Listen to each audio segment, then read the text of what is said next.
Hello, everybody. How's everybody doing tonight? Guys, it's January. Bring the warmth. How is everybody doing tonight? Welcome back to Montclair Film StorySLAM. I'm Jennifer Cambris. I'm the Director of Production and Special Projects here at Montclair Film. Thank you so much for coming out tonight and joining us for our kickoff of this next season of StorySLAM. I do apologize for the fall hiatus. We had one during the festival, but we are so excited to be back. Before we get started, I want to shout out our newest partner for our StorySLAM events, Montclair Center Business Improvement District. The Montclair BID is a not-for-profit organization established to enhance and promote downtown Montclair as a regional shopping, dining, and entertainment destination, representing over 400 retailers and restaurants on Bloomfield Avenue and adjacent streets. The BID is a nationally accredited Main Street community that partners with businesses, nonprofits, landlords, and government to make Montclair Center a vibrant place to eat, work, shop, live, and play. We are so thrilled to work alongside them for this program, year-round programs, and during our annual festival. Please give an applause to Montclair BID. So a few announcements before tonight's event. Tomorrow night, we have the return of Montclair Improv Comedy here at Cinema 505 at 8 p.m. There's still some tickets available at montclairfilm.org. There are a few spots left for our winter education programs, which offer classes for tweens, teens, and adults. If you aren't able to join us this winter, please keep your eye out in about 2 weeks for the summer schedule, right? About 2 weeks from now? Right. For those of you who do not know, Montclair Film does run the Claridge Cinemas across the street. We have a number of special events for Black History Month, including on Friday, February 2nd at the Claridge. We will welcome author Odie Henderson, talking about his book and signing copies of Black Caesars and Foxy Cleopatras, a history of blaxploitation cinema, along with a screening of Shaft, presented in partnership with our friends over at Watchung Booksellers. On Monday, February 5th at the Claridge, we have a free screening of The Space Race, followed by a Q&A with producer and astronaut Leland Melvin. Tickets are currently on standby, but we do think we're going to be able to release some more, so keep your eye on our website for that. If you're looking for Valentine's or Galentine's plans, come see Amelie or The Taste of Things at the Claridge, and then grab a special French lunch at Faubourg down the street. See our website for details. Make sure to follow us on Facebook and Instagram for up-to-date announcements on all of our films and events. We also want to thank our members. If you aren't already signed up, please consider joining our family of more than 2,500 member households today. In addition to discounts and early access during the festival, membership benefits are available at the Claridge across the street, as well as Montclair Film education programs. The bar is open tonight if you haven't seen, so please feel free to do that. And grab some concessions while I'm making these announcements and during deliberation.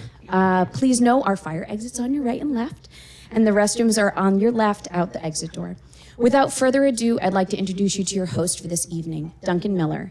He is our storytelling teacher and coach. I love the enthusiasm. Who clapped? I'm into it. No, clap. Let's clap for everybody.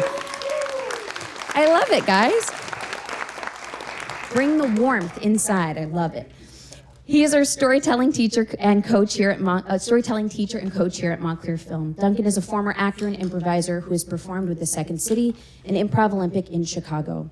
He has performed in various theaters, short films, and festivals in New York City, Chicago, and Baltimore, prior to earning his master's degree in education. Currently, he is a high school academic dean at North Star Academy in Newark, helping to guide the next generation of storytellers. Please welcome Duncan. Thank you, Jennifer, and good evening, everyone. Thanks for being here. It feels a little late to tell you Happy New Year's, so let's jump right to the thing we want to know. Raise your hand if you made a New Year's resolution. Yes, me neither. All right, hands up if you kept that resolution. Yes. It's too far in, we're 3 weeks in. I don't expect it. I adopted a different philosophy this year. I said, 2023, I had to prove some things to, but 24, actually, you have to prove something to me. I'm not making resolutions. And so that's the energy I'm coming in with. Thank you for being here. It's our first StorySLAM of 2024. We're so excited to have you here. Fair heads up, this is something I don't do until later in the show. Parking's crazy. This is Montclair. Some people have not arrived yet, which means we might have a few slots available for storytellers who are compelled by the other stories they hear tonight. So if you have a back pocket deep subconscious story you've been burning to tell, we might solicit you for some stories down the road. So please be ready if you're interested. Before I introduce you to our wonderful judges and kick it off with our storytellers tonight, I want to make sure I know who's been here before and who is brand new. Raise your hand if you are new and this is your first Story Slam. Yes, over half. Let's give a round of applause. Welcome. Excellent. Thank you for coming. Thank you for finding us. And then, where are my returners? Where are my veterans? Our tried and true loyalists. Let's give them a round of applause. Welcome back. Thank you for being here once again. As always, we have three wonderful judges here. They are community members and, of course, industry professionals. And they're going to help us with our friendly competition tonight. They will give a swag prize to 3 lucky storytellers tonight, a first, second, and third place prize, and the first place prize will also get a year membership to Montclair Film. Very exciting. Let's meet our judges for tonight. First up in the middle, we have Fanny Gray. Let's give it up for Fanny. Fanny writes fiction inspired by Southern American childhood and dark fairy tales. She's a 2022 Gotham Writers Josie Rubio Scholarship recipient. Her first published piece, Last Damsel, was nominated for a Best of the Net. Her work in Cindy's received honorable mention in Cleaver's Magazine, 10th Anniversary Anthology Flash Contest, and was nominated for Best Microfiction. Her stories have been workshopped with notables such as Rebecca Mackay and Jonathan Escoffrey. An upcoming publication will be featured in Stanchion Magazine, and all of her published work can be found at thefhgraymatter.com. Did I say that right? Wonderful. thefhgraymatter.com. Let's give it up for Fanny. Welcome. To my far right is Jason Gleason. Let's welcome Jason.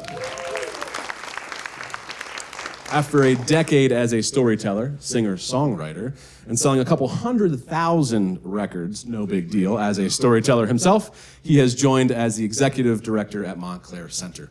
He served on the board of directors of the Montclair Center BID from January 16 to July 19, including a short stint as the board's president. And then Jason took over as executive director. In his tenure as the director, he has been responsible for the organization being awarded over $1 million in grants. Okay. Overseen a major downtown strategic planning initiative, implemented new programs such as the Arts Connect mural program, Fresh Air Montclair, and the award-winning Pop Goes the Plaza that transformed the BID's events programming by partnering with the Montclair Jazz Festival and Montclair Pride Festival downtown.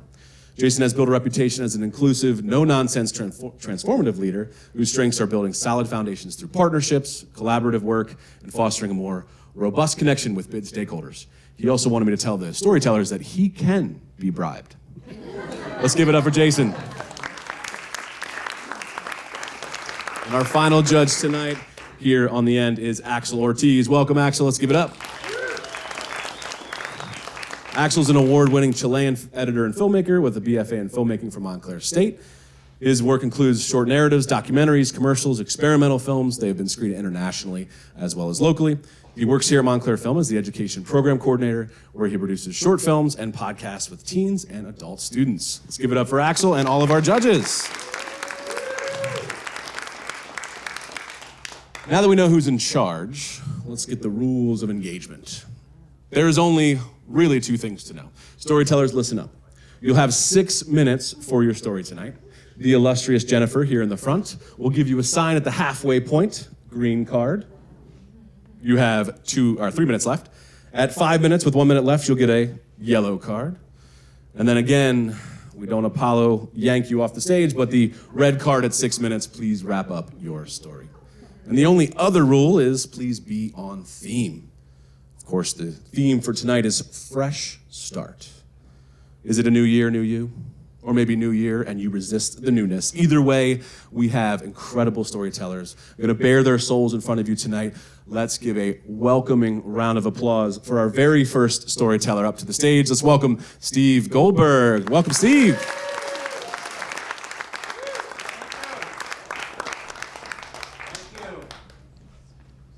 I can't wait to see what that prize in this safe is for us. Just really looking forward to that. So my story is about coming out. And it's really important to come out. Well, you know, even if it doesn't go well, people really should know who you are. It didn't go well in my case, which I was surprised because I had a cousin who came out. He came out transgender. They were so nice to him. My family was so nice to him. Took him to Broadway shows, bought him Liza Minnelli records. I came out Orthodox Jewish, and everyone flipped out. Everyone flipped out. My sons said to me, "You're not going out in public like that, are you? I mean, what is this, 1900? My wife looks at me and says, "You want me to give up shrimp and lobster for you? What are you, out of your goddamn mind?" But it's true. And I came out recently, and it's interesting because, it's more dangerous to be a Jew now. We hear about it. I experience it. And someone asked me, like, why would you come out now? I mean, you're over 60 years old. Why would you come out now when it's really dangerous to be a Jew? And I said, there's a very powerful spiritual Jewish emotion that drives us, and that is spite. That's why I came out. But actually, I came out when I visited Israel, most beautiful place in the world, and I know you hear a lot of stuff about Israel. But when I went, I was like really surprised to learn it was the size of New Jersey. But everyone's fighting over it. And all I could think about is, if a bunch of Jews took over New Jersey, the other 49 states would say, thank you. I mean, I just don't understand it. And I went to the wall, which is a very deep experience for me, and I went to the wall, and the Wailing Wall, and I came back to my hotel room, and I looked in the mirror, and it just got me, and I said, you know what? If I wear the kippah, I can cover up my bald spot. So why don't I do that? Well, and then I came back, and people are just weird, because they think suddenly because I'm wearing a kippah, I'm just like a different person. Like, something one coworker said to me, I didn't know you were that Jewish. Like, that Jewish, really? And suddenly it was changing. For some reason I would always have, work would give lunch, and they'd give lunch tuna on white bread, right? And they started giving me rye bread for some reason. It was the strangest thing. It really was the strangest thing. And then people would, try to be nice and buy me lunch, and they didn't understand the whole thing with kosher. And they kind of thought if the owner of the store who had the food is Jewish, then it's kosher. And they would bring me sandwiches, and they'd bring me like a corned beef sandwich, and I would say, oh, no, I can't eat that. And they would say, but his name is Schwartz. I don't understand why you can't eat it. And then they would ask, do you still go to movies? I said, yeah, every movie but Maestro, please, that was terrible. Just very strange. And then they would think I know, because you've decided to become more religious, like you know things. So they would ask me, do you know what heaven is? And I'm like, Jennifer Lopez? I don't know. And then how about hell? Do you know what hell is? Being a Jets fan, that would be hell. And, they would believe anything, and people believe anything about religion. So I don't know if anyone Jewish here? Anyone Jewish? So, on Yom Kippur, we wear sneakers. We wear sneakers. So someone saw me with my suit and with my sneakers, and they said, why do you wear sneakers? And I said, because I'm always making a joke. I said, because Israel was attacked on Yom Kippur in 1973. So just in case we're attacked again, we're ready to run. And he believed me. He said, well, which way would you run? And I said, to the airport. I mean, he really believed me. But, it's funny because, I don't know, the older I get, the more Jewish I get. It's a very weird experience. I'm like my mother. She was born in Chipset Bay, but she died with a European accent. I'm like, Steve, where you going? What time you coming home? I'm like, Ma, what is the what and the where? You were born in Brooklyn, for God's sakes. I don't understand why you're vatting in there. Let's see, what else do I have to say? Nothing. Thank you. All right, let's keep it going for Steve. Thank you for kicking us off. Wonderful. Great start. Sorry, Jets fans in the audience. We do love you. We appreciate you. Yeah, let's go Jets. All right. Just a quick pulse check. Do we have a Janet Clark? No. Miss you, Janet. How about Dr. Florescu? Doc?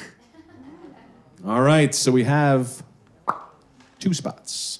2 spots are open as we get toward the end of the show. So, if you are compelled, please make sure you let us know. We'll give you some time to think about it as well. We're going to keep the show going. Our next storyteller coming up. Let's give a warm round of applause for Oz Malloy. Welcome up, Oz. Woo, going up earlier than expected. Okay, so my fresh start was changing my major. All 4 years of high school, I was the art kid, if you couldn't tell. But every day, students, teachers, they're all complimenting me. I'm drawing through class, and this is encouraged. I'm in art class every day. My teacher's like, Oz, what have you got for me? And I say teacher very broadly. We got an A if we did anything in class. But my mom called her the art babysitter. But every day, they're like, oh, Oz, give us your art. And I'm like, all right, cool. I get validation from authority figures. That's great. From my 15, 16-year-old brain, I'm like, fantastic.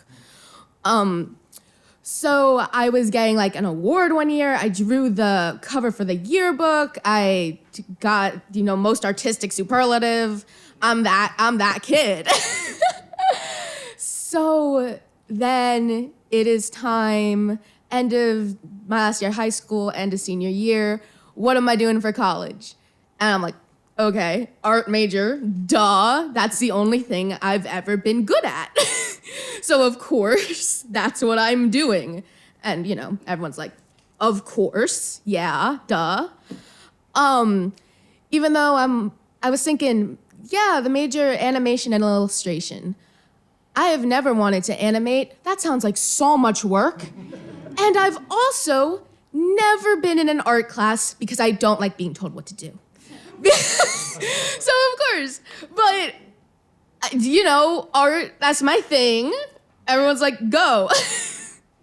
So here I am. And it was only after I, got into college, yay, MSU, but that I realized, yeah, I was the art kid in a grade that had about 15 students.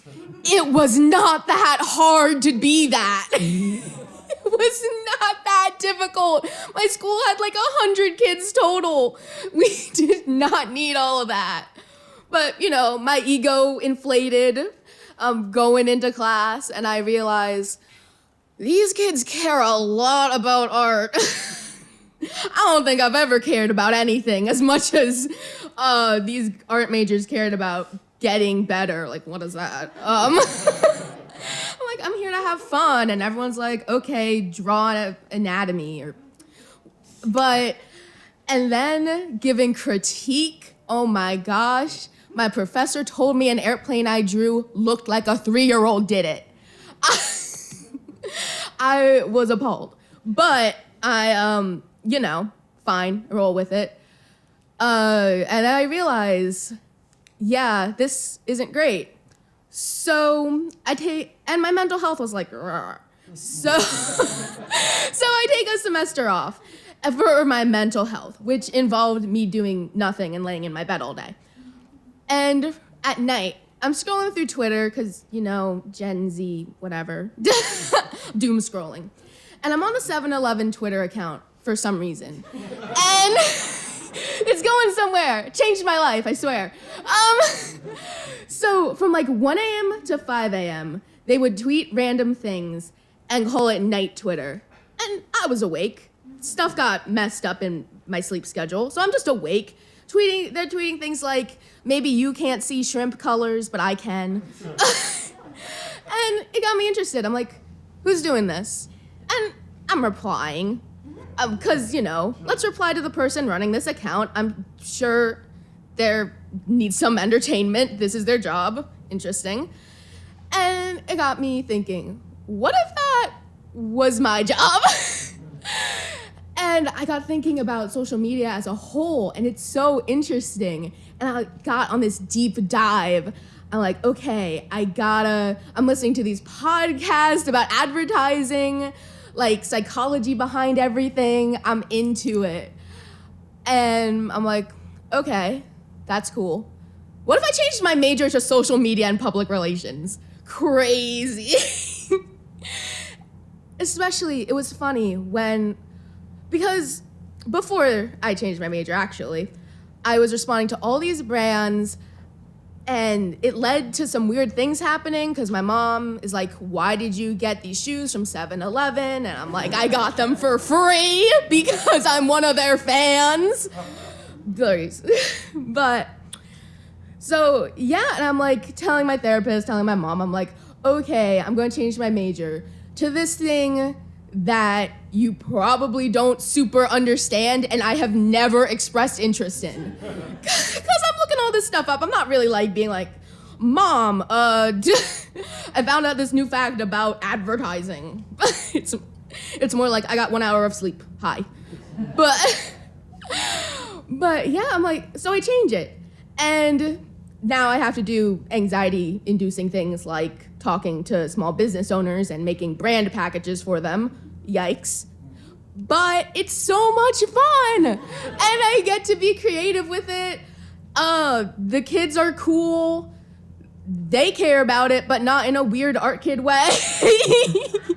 They're obsessed, I swear. And I got to run the account for our mythology club for a bit. Fun times all around. I am very happy. So yeah, that's how I changed my major. Yeah, let's give it up for Oz Malloy. I want 7-Eleven sandals. I have an almost 3-year-old daughter, and I draw 3-year-old appropriate airplanes as well. The other day I drew a shooting star, and she said, Dada, I like shooting stars, but I don't like that one. Honest. It was not good. Thank you, Oz. That was awesome. All right, we're going to keep it going. Let's give a warm Montclair film welcome to Shannon Moffat. Come on up, Shannon.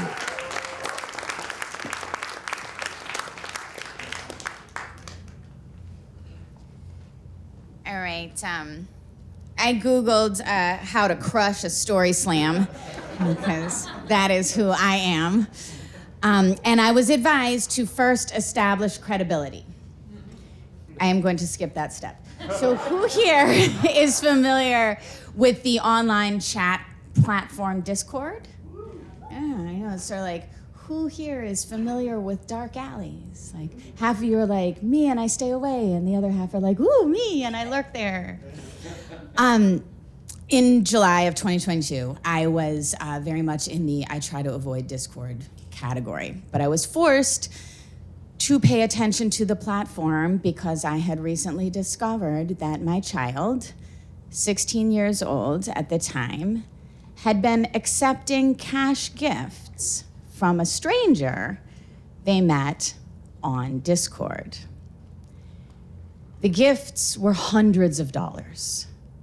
The stranger was an adult. So, like all the parenting books tell you to do, like I very calmly went and talked to my kid. I am just kidding. I became a screaming harpy enacting a digital rapture. I was just taking anything with a charger, a screen. The flat iron felt my wrath while I was screeching at CPS can hear me from here volumes. You can kiss social media goodbye forever! As one does. 3 weeks later, I woke up at 2 a.m. with that, like, something is not right feeling. And I ran to my child's room and found their bed empty, except for a note in pink highlighter. I am leaving because I do not want to hurt anymore. I'm safe and have safe places to go.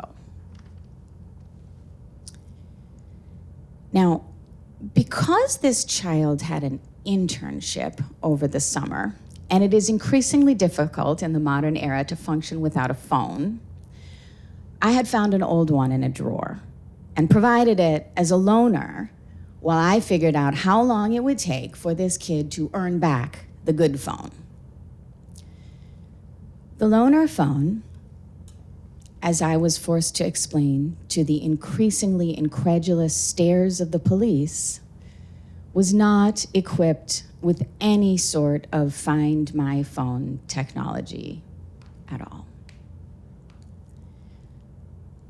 I know, this kind of feels more like a rotten ending than a fresh start.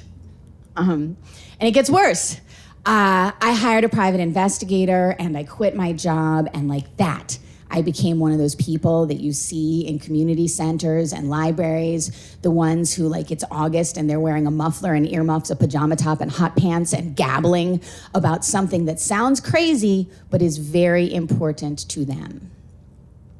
I spent hours pacing outside of, and if they would let me, inside of police stations and FBI headquarters.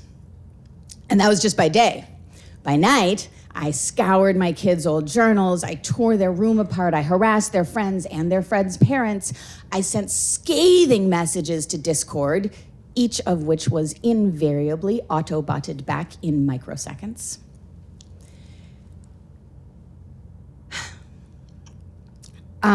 You know, this is a true story, and I can feel some of you chafing.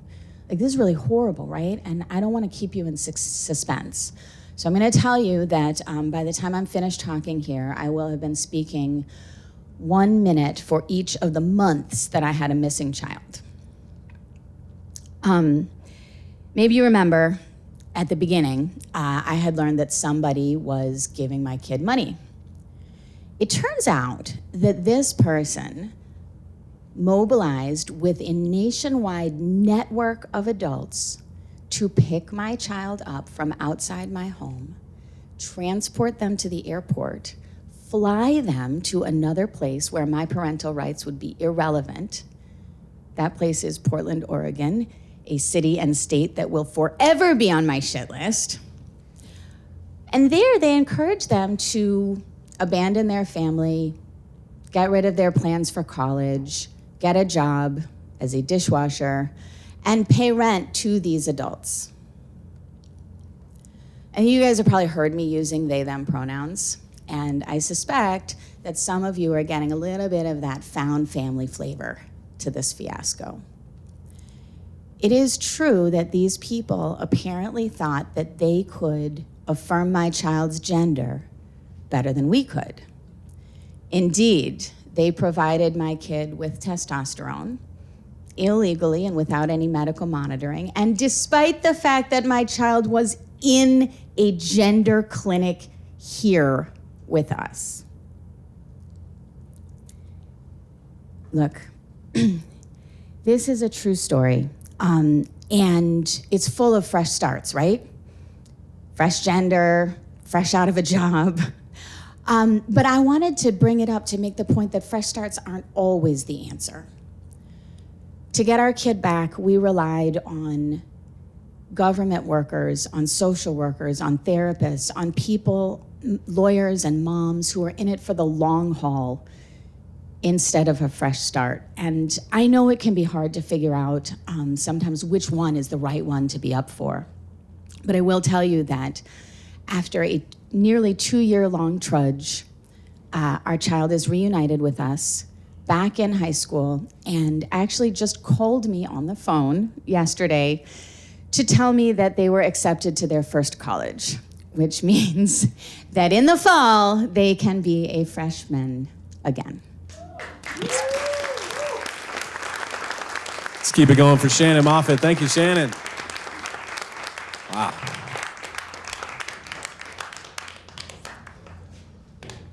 Thank you. Let's take a breath together, if you'd like, or on your own. If your arm is limber enough and you'd like to tell a story at the end, we'd love to have you. It does not need to be connected to the ones here, just about a fresh start. We have 3 more fresh starts we're going to hear tonight before your hopeful 2 more stories. So let's keep it going. Let's welcome to the stage Carl Kelsch. Come on up, Carl.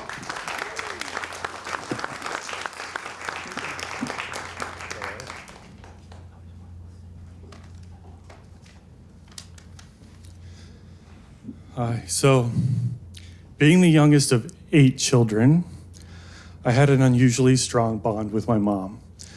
I can picture her in the birthing room at age 40, knowing that I'm going to be the last one, telling the nurse, put down those umbilical scissors. I want to try something different with this one. Don't cut the cord. Like, there were times where I felt like my mom and I shared a nervous system while she was on this earth. My mom's funeral was the day after the January 6th Capitol insurrection. So what was already a dark day became downright apocalyptic. And I had to drive out of the New York City area blue bubble with my partner Tony down to Delaware to stand in front of my Trump voting siblings and was expected to say something useful, because even though I'm the rainbow sheep of my family, I was expected to give a good eulogy because, you know, the bond. And that bond was the thing that kind of kept me close to my mom during childhood while my brothers were learning how to fix cars for my dad. I was always with my mom, you know, grocery shopping or in the kitchen or helping her change the typewriter ribbon that she would use to type up stories that she would try to pitch to Reader's Digest. My mom was full of curiosity. She was very creative. She loved to travel. My mom was really easy to laugh. And she was also very serious-minded when it came to her Catholic faith. So when I was 19 years old, sitting across from my parents and telling them that I was gay, my mother's reaction was to gather up her end of the cord and put a little knot in it. There was a little period there where I was withering, you know, for a couple years, and it was like this really passive-aggressive kind of withering. Like I'm gonna have my mom watch me be alone and sad and celibate, and maybe she'll loosen up a little bit and cut some slack. But instead, we spent the next few years rallying around my dad, who was suddenly fighting cancer, and we all had to watch him wither in a very real way until he was finally gone. And coming out of that, I was like, I have to get out of this tug of war with my mom. And, you know, it was like I was kind of too needy for this, you know, blood supply approval that I was getting from her. But I realized what she was really giving me was an invitation to find nourishment elsewhere, and that's what I did. I just started to like find new friends and find good friends. And I forged like some new beliefs, and I met this amazing man who now I can say I've spent almost 20 years with as my partner. And like those were some weird years at first. I was very distant from my siblings who did not welcome Tony into the fold the same way that I had welcomed their spouses with open arms into our family. But it was the distance that I felt with my mom that still kind of hurt. And it was like I got to the point where it's like, she just has to meet Tony. It's been too long. So with some patience, it was really her curiosity that got the best of her. And I can say that near the end of our relationship, near the end of her life, she was spending her Christmases at our house. A lot had turned around. And now she was gone. And I'm parked outside the funeral home. And all I wanted to do was go in there and stand at that podium and like blast all of them for like how they helped feed into this January 6th monstrosity. I was so upset. But I couldn't, because it would be like kicking them while they were down, you know? They lost mom too. So I thought about how many of the things I love about myself are right from her. I'm also very creative. I'm also a writer, and that's how I eulogize my mom. My mother, the writer. I talked about how she, even with 8 kids, just created this space for herself to tell stories and type up stories and use her imagination and express herself. And it's something that a lot of people outside of the family didn't even know about her. And when I looked out at my siblings, I could see that they had pride in their eyes for my words and what I did. And I saw that they wanted to comfort me. They also had the same broken heart for the same reason.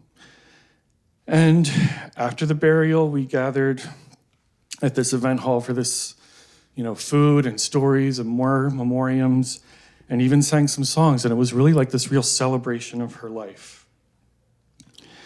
And I started to feel this lightness, like it was kind of crazy. It was like, it wasn't just me. My sister, one of my sisters, unbidden, took my partner aside and apologized to him for past wrongs. He said, I'm not the one you have to apologize to. The only way you hurt me is I had to see how you hurt your brother. So we talked it out. I just felt these walls falling away. The only way I can really explain what I felt was ecstasy, which is so confusing because it's like you never hear anyone say, like, that was an ecstatic funeral. Or like, I hope your funeral is a day of joy for you and your family. I was like feeling like really high. It was so crazy. And it's like, I was like, is this wrong? What it was, I think it was this growth spurt. It was like the things, the grudges and the hostilities that I had that very morning, like they just no longer seem relevant. And it was kind of like being in a video game, playing this game that like you can't crack that level, and finally you're to the other level. I felt like I'd leveled up into something that I never even understood I was missing in my life. It was crazy. And it's as simple as this. My mother's death, I think, finally cut that cord. And the funeral was like the slap that made me really breathe oxygen, like this new freedom and autonomy and this clarity. And it was like a new kind of oxygen hitting my brain for the first time. It's really that on the day of my mother's funeral, I was finally born. Thanks. Let's keep it going for Carl Kausch. Beautiful story, Carl. Thank you. Wow. Clearly an excellent writer. Thank you for sharing that. It was beautiful. Anybody feeling brave, bold, to follow up that? I'll let you think about it. We are getting some really beautiful sentiments tonight. Thank you. We're gonna keep it going. We have two more, and hopefully at least one or two from our audience tonight. But no pressure. It's been a fantastic series of stories so far. Let's give it up, straight from the middle column, for Deb Weber. Let's bring it up for Deb.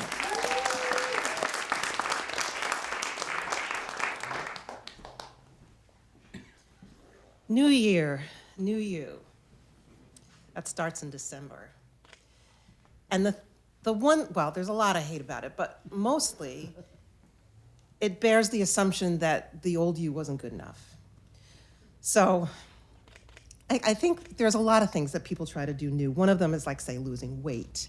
So I thought I've tried to lose the same 5 pounds for so many years that now what with, inflation and compound interest, it's 25, and I've defaulted. Done. But so this one year, there were some friends of mine. We tried to increase our circle of friends. We were kind of an insular group, and our resolution, if you will, was to just venture outside. We were theater people, you see, so we worked nights, weekends, most national holidays, and we didn't really get much socialization outside of our group, especially like dating. Forget about it. So this one year, my friend Franny said, I know a civilian who's having a New Year's Eve party, and she's asked me and all of her other guests to invite 3 people each that the others won't know. And then we're gonna meet some new people, maybe some doctors, lawyers, bankers, it's gonna be fun, she said. So, we were in our 20s, we were freaking adorable. So I just put on a cute dress and some nice shoes, and I splurged on a cab to the east side in the 30s and got there, and it was very crowded. This apartment was packed. And clearly the alcohol had been flowing for several hours before I got there, and I saw my friends, waved to them, just started chatting people up. And this one guy just got involved in conversation with me, and I thought it was going pretty well. And then, you get to that part of the conversation of what do you do for a living? And when I told him, I work backstage on a Broadway show, he said, oh, Miss Artsy Fartsy. So I thought, you gotta get out of this convo. I'm gonna backpedal out of here. But I wasn't fast enough because he turned a very peculiar shade of green and hurled. he puked on my black velvet platform peep-toe sandals. And I couldn't get out of that apartment fast enough. So I got out, I went downstairs, and now it's starting to rain. It's New Year's Eve, pretty close to midnight, not a cab in sight. And, Uber hadn't been invented yet. Well, cell phones hadn't been invented yet. So I started walking, and I'm walking, and then like the smell coming from south to north was just so bad that I got to a trash can, took off those shoes, threw them in, and the rest of the way home, I actively sought out deep puddles that I could just wash my feet off in. And thank goodness no bacterial infections happened. But damn, I still miss those shoes. But my resolution as I walked was to never again attend a New Year's Eve party. And that resolution I have kept since 1979. So another thing people say is, this is gonna be my year. I'm gonna grab life. Well, they say it on Instagram anyway. So, but I've learned after 2020, our pandemic year, I don't take anything for granted. I get to a new year and I tiptoe in. I try not to touch anything breakable, and I just kind of gingerly make my way through it. But this 2023 thing was, I had a lot of loss. First, I lost my balance. I tripped and fell and tore everything there was to tear on my shoulder because I am an overachiever. So then July, the beginning of July, I lost my aunt. By the end of July, I lost a very good friend. In August, I lost my cat. And by September, I really lost what was left of my sanity from having my arm in a sling post-surgery for 6 weeks. And then November came, and I lost my brother.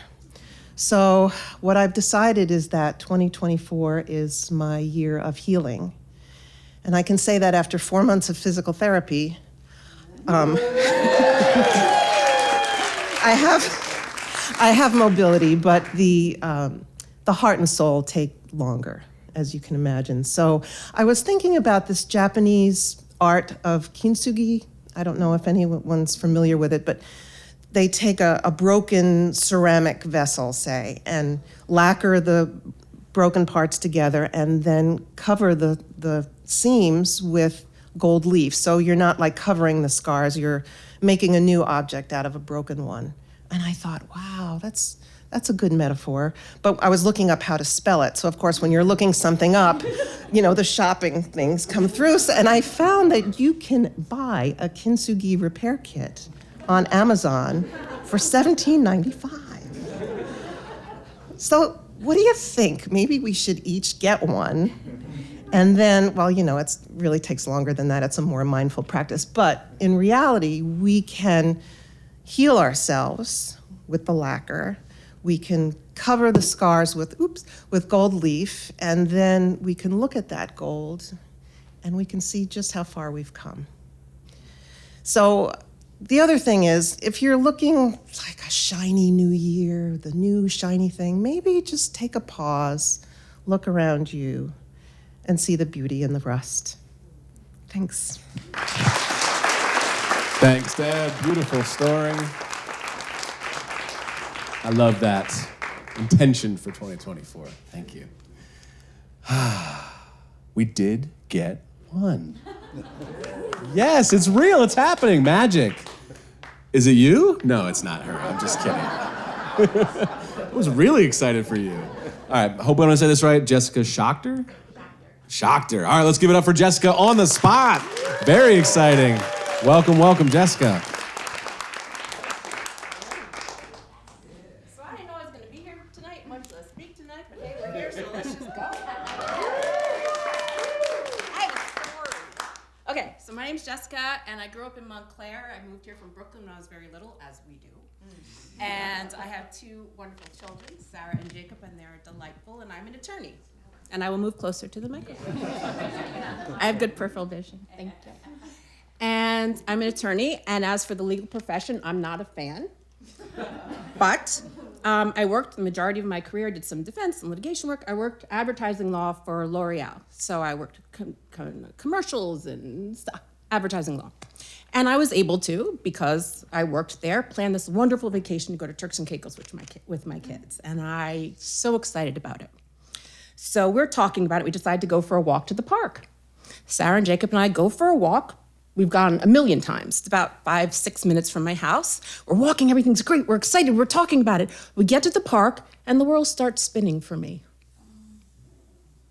And I'm violently thrown to the ground. And I look up, what the fuck? Oh, shit, I shouldn't have cursed.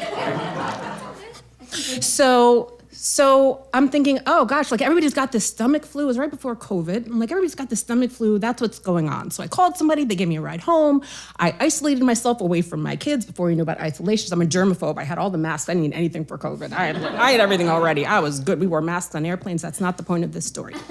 So I isolated to stay away from my kids. I'm like, I'm going on this vacation. I'm going on this vacation. I'm going to be well. I'm going to be good. We're going to go. So we went on the vacation. I was up. I was mobile. I was feeling thirsty. I was feeling a little achy, but I'm like, that's okay. I'm good. It's going to be great. We got there. I jumped in the pool, and I couldn't find my way back up. And I thought, shit, I'm going to die. I'm not. And, well, not like soon, but I don't. And so I said, okay, I'm going to die. I have a brain tumor, and I'm going to die. And this is gonna be the last vacation I get with Sarah and Jacob. So this is gonna be the best freaking vacation. And we had a fantastic time. I got stung by a hornet and I'm allergic to them, and so I had to go to the nurse and they had to stab me with an EpiPen, but that had nothing to do with, that was just a coincidental thing. We had a wonderful vacation and I felt here not good and here fantastic. And so we came home and we're coming home on the Parkway and that 148 Bloomfield Avenue, and you have to go through that turnaround and then to make that turn, you know what I'm talking about? And just as we're about to make that turn, the world starts spinning. And I went, Jessica, you didn't say you had to be healthy all the time. You just said for the trip. You should have said you're all better. You should have said you're all better. I'm blaming myself, what? So, okay. I stayed home from work the next day because the world's spinning. And then the next day I thought, all right, I'll just take an Uber. I can't stand, but I'll take an Uber and I'll go. So I did, and I walked in the hallways and to my office, and I held onto the walls because I couldn't stand. I went to an urgent care and they said, okay, we need you to go to the emergency room. There's something very wrong with you. And I said, oh, okay, but I have a commercial to approve and it's like $15 million and it's hanging on me, and so I'm gonna go back to work. My dad's a doctor. I called him. I said, Daddy, this woman is saying, he said, go to my doctor tomorrow. Well, we'll be fine. Went to my dad's doctor and he said, okay, I need you to go immediately to the emergency room. There's something very wrong with you. And I said, oh, that's kind of crazy. And so I didn't. And then, so then I went to work and I got car services. I needed to be at work and they paid for car service.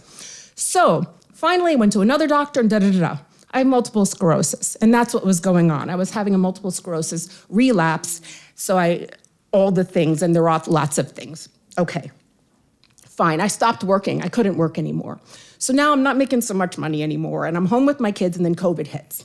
So I'm pretty much bedbound, and thank goodness for COVID, because I didn't have to drive my kids to school. Because, you know, like the walking, forget about the driving.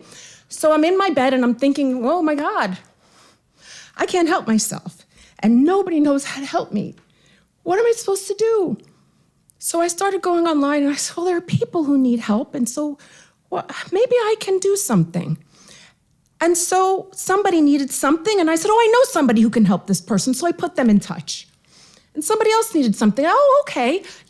I know Montclair. And I created a site on Facebook and Instagram, not a plug. Followers are good these days, not like when I was a kid, when that was a creepy thing. So I have a lot of followers now. It's weird, but it's good. But so I said, okay, I'm gonna create this site called We Are Montclair. I'm Montclair, this is my town. We are Montclair. Hey, okay. 1 minute left, so I'm gonna make this fast.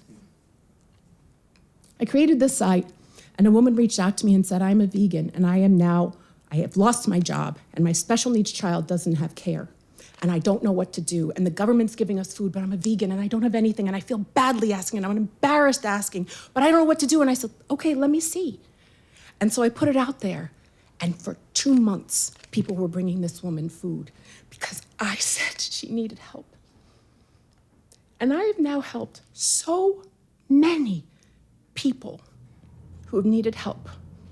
And I'm really, really proud of that. And so We Are Montclair is my new start. Yes. Keep it going for Jessica. Story on Demand and Changing Montclair. Thank you, thank you, thank you. How beautiful. Peter, you're still gonna bring us home, but remember the joke I made when that woman went to the bathroom? She actually wants to tell a story. She really does. Her name is Stella Cook. Let's welcome Stella to the stage.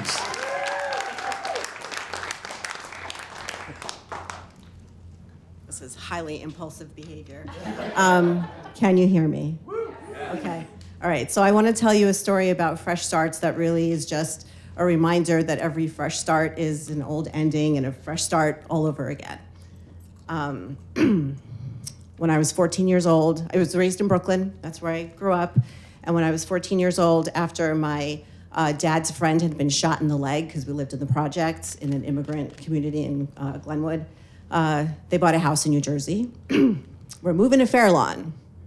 I was like, what the fuck are you talking about? Absolutely not. I had just been allowed to start taking the subway by myself, the bus. I could go visit friends. My best friend lived in Sheepshead Bay. I would go there every day after school. I was like, absolutely not. So we moved to Fairlawn. And so I try. I'm like, okay, there's a couple of good things. First of all, I'm getting my own phone line in my bedroom. For those of you who are of a certain age, you have absolutely no idea how thrilling this news was. I was getting my own room. We were like, I was like, okay, it's a house, we have a yard. And then I started imagining, because of course this is like the era of like 90210. I'm like, who am I gonna be? I'm gonna show up new to this school. Who am I gonna be? So I decide I'm gonna be Brooklyn girl. I show up in fishnet stockings, a tiny, tiny denim little skirt, a black leather jacket. Now look, I did own all of this stuff, but the way I used to go to school was like jeans and a sloppy sweater. That's not how you dress at South Shore High School. You'd get killed. That's how I chose to show up at Fairlawn High School on my first day, with a thick Brooklyn accent. And everyone was like, who's the new girl? Where's she from? And so I made friends with all the kids that would smoke weed and cigarettes outside in the parking lot because I was wearing black leather, guys. And so my parents immediately were like, oh my God, we made the worst decision ever, blah, blah, blah, blah. Lots of screaming, lots of yelling. I was like, all right, this is not working. I'm gonna try cheerleader. We're gonna start over here. I'm gonna go to cheerleading practices, because I did do gymnastics, so it wasn't, entirely out of the realm. Cheerleading basically went against everything I stood for in my entire life, but hey, they looked like they were having fun. So I went out for cheerleading, I practiced. I went out to my backyard one evening. It was the day before tryouts. Give it one more big go. And I tried to do like and I rolled my ankle. I screamed, I dropped to the ground. My mom is yelling, we're at the emergency room. I'm in crutches. Cheerleader dreams, done. All right, theater. We're gonna do theater. So I try out for the play. It was Helen Keller. Obviously, I'm gonna be Helen. But I didn't get Helen. But I did get understudy Helen. And this is how fucking obnoxious I was. I was like, no.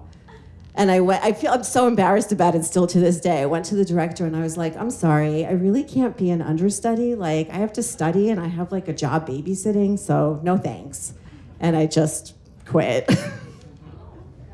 It's awful, it's awful. So that didn't work. Then I was like, okay, volleyball? I'm kind of bouncy though, so I could kind of get it, but no, that wasn't it.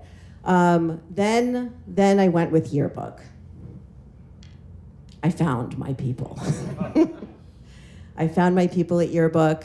I did yearbook. That was great. So that was like the direction we went in for high school and kind of stayed there amongst other alternate after dark personalities. Different story. But by the time I get to senior year, I'm like, I have to get the fuck out of here. I can't, this life is not for me. I gotta get back to the city. That's where all my friends are. I'm gonna get an internship. I don't know what life I was imagining I was gonna be living, but I was definitely getting out of Fair Lawn, New Jersey. And I did. I took the long route. I went to college upstate. I got a whole fresh start there, decided to lose the accent, moved back to the city, lived in Massachusetts, blah, blah, blah, blah, blah, blah, until finally we're married. My husband's in the back there. We have our daughter. We find out my son's on his way. We're living in like a 2.3 bedroom rental in Queens. And we're like, what are we gonna do? We need a fresh start. We have two options. We can keep going east to Long Island, or we can go back to Jersey where my parents are. So we made a fresh start and we bought a house in Montclair.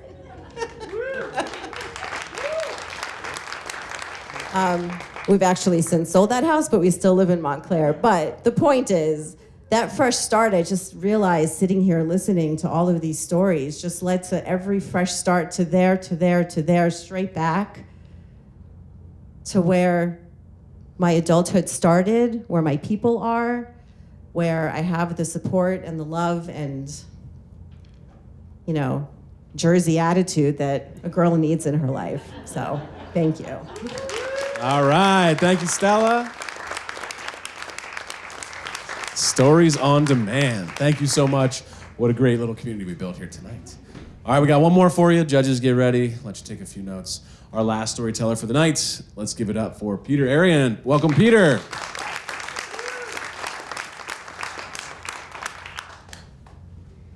So, just want to thank everyone here who's responsible for organizing this event and everyone who's coming before I get started. And I would love absolutely an annual membership to the judges to the Montclair Film Festival. But anyway, I digress. So anyway, year's 1977, 13 years old. Yeah, you're doing the math. I know I look a lot younger. And my parents got divorced after my mom had survived a very rare malignant eye tumor and was treated. And with her newfound life, she had a lot of zest for life, a lot of zest for sex, a lot of zest for drugs, a lot of zest for alcohol. One example of which was my 18th birthday when she had sex with one of my high school classmates. So, a lot of trust issues, but there was always a constant in my mom, and that was her friendship with Marie. Marie was her friend before the divorce. They taught together. They were best friends. Post-divorce, she was best friends with Marie. When my mom retired and moved to Florida, Marie moved to the same development. My mom was single, but Marie was married. And almost every call that I had with my mom, there was always a Marie story. And knowing about my mom's relationship with Marie, knowing about my mom's sexual appetite and things I'd kind of put together, I asked my mom, I said, you know, on several occasions, are you and Marie more than friends? And I was made to feel like I was absolutely fucking crazy by even thinking it, okay? So we'll fast forward through many years and our relationship, you know, never got strong, but we stayed together. And to her credit, during this whole time after I got married and had kids, she was a much, much better grandmother than she was a mother, and I'm very appreciative for that. So about 15 years ago, my mom was diagnosed with a very rare aggressive thyroid cancer, which the only way she could survive was to undergo really intense radiation for 30 some odd days at Memorial Sloan Kettering in the city. She moved up from Florida. She stayed at a place called Hope Lodge, which is a facility where people who are undergoing treatment can stay for free, sponsored by the American Cancer Society. They did a great job. And I would visit her. I work in the city, so I'd leave Penn Station, walking to the subway, right past Hope Lodge. every morning, have breakfast with her on the way home. We'd have dinner together. And towards the end of her treatment, she was really deteriorating. The radiation was so intense, she couldn't swallow anymore, and the doctors decided to give her a feeding tube. Well, as some complications from the feeding tube, she developed pneumonia very badly, and about 5 a.m, I got a call from the head of doctor in the ICU saying, if you want to see your mom alive, you should come over now. So I got in the car, got there, and I looked at this woman. I said, where's my mom? This woman was not my mom. And, you know, I gave my mom permission to die at that point. And of course, as our relationship had been, anytime there was an interaction, there was also a Marie story. So Marie had died about 2 years before this event. And my mom said to me on what was her deathbed, you know, I remember the last thing Marie said to me before she died was, can you make sure you get our toys out of my apartment? I don't want Mel to find them. So I said, what a way to learn all these years I wasn't crazy and I was right on my mom's deathbed. Or so we thought. She survived. So this secret that she had told me on her deathbed was not a secret. I mean, it was still a secret, but everything was out of the closet now. And after she recovered, we had a lot of discussions and healing, and we figured out how to move forward. We had lots of long conversations. I learned many, many reasons why she had hid this from me. Some of them you can, imagine. Marie was still married, was one of them. But really, I think the biggest was just kind of society's difficulty with bisexuality relationships or, polyamorous relationships or whatever you want to, whatever was in this. So we really did a lot of healing for the next 8 years. We became dear friends. Probably 8 years after this, the cancer that was in her thyroid metastasized to her brain. She decided that she didn't want to undergo any treatment. She came back up from Florida. I put her in a nursing home here in Montclair. And for the next 4 months, I was able to sit with her and help her die with the dignity she deserved. Thank you. Thank you, Peter. Wow.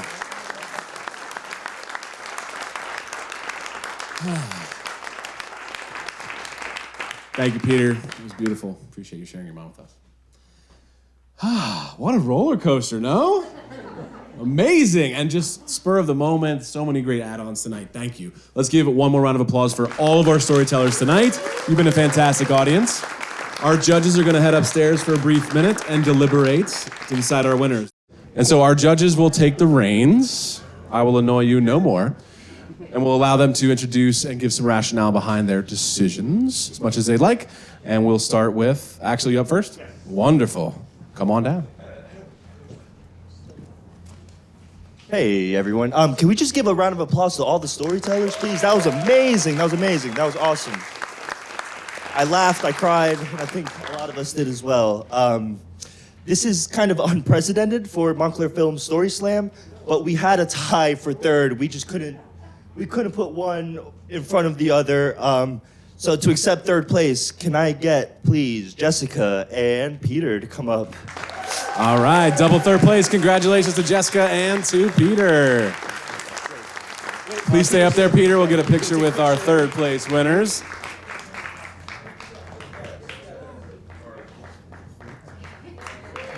All right, congratulations.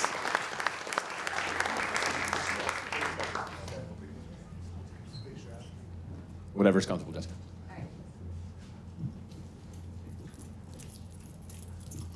All right, second place.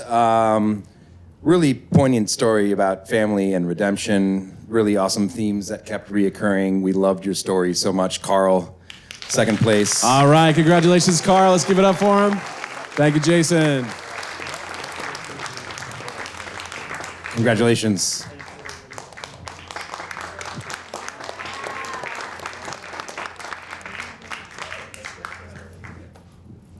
Drum roll in your minds. Fanny. Yes, thank you. Thank you.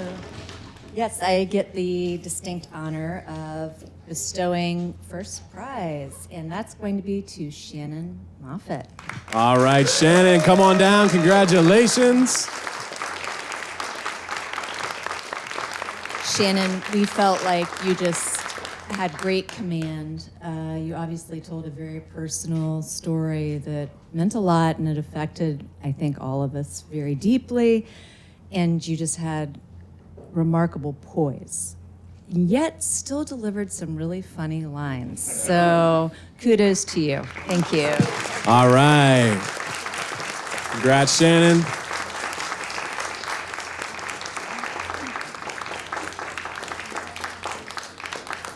And if we can actually get the rest of our storytellers, we'd like to get one large group picture with the whole group from tonight, all our participants, including, yes, abrupt transitions. Yes. It's the end of the prom, folks. Get ready. All right, one last group picture. Thank you, everybody, for sharing tonight. Yes, what a wonderful audience, too. Thank you.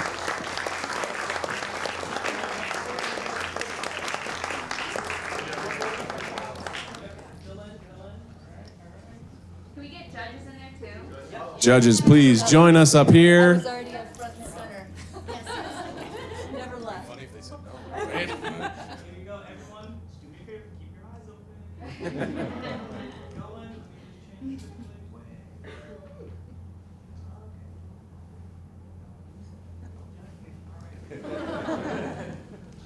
Everyone else, get your photos. Someone draw a picture. Caricatures, welcome. All right, thank you, everybody. This was a fantastic evening of stories. Check us out at montclairfilm.org. Please check us on Instagram. We have adult classes, kids classes. We have anything you might want. And if you have an idea, come collaborate with us. Have a wonderful night and get home safe. Take care, everybody.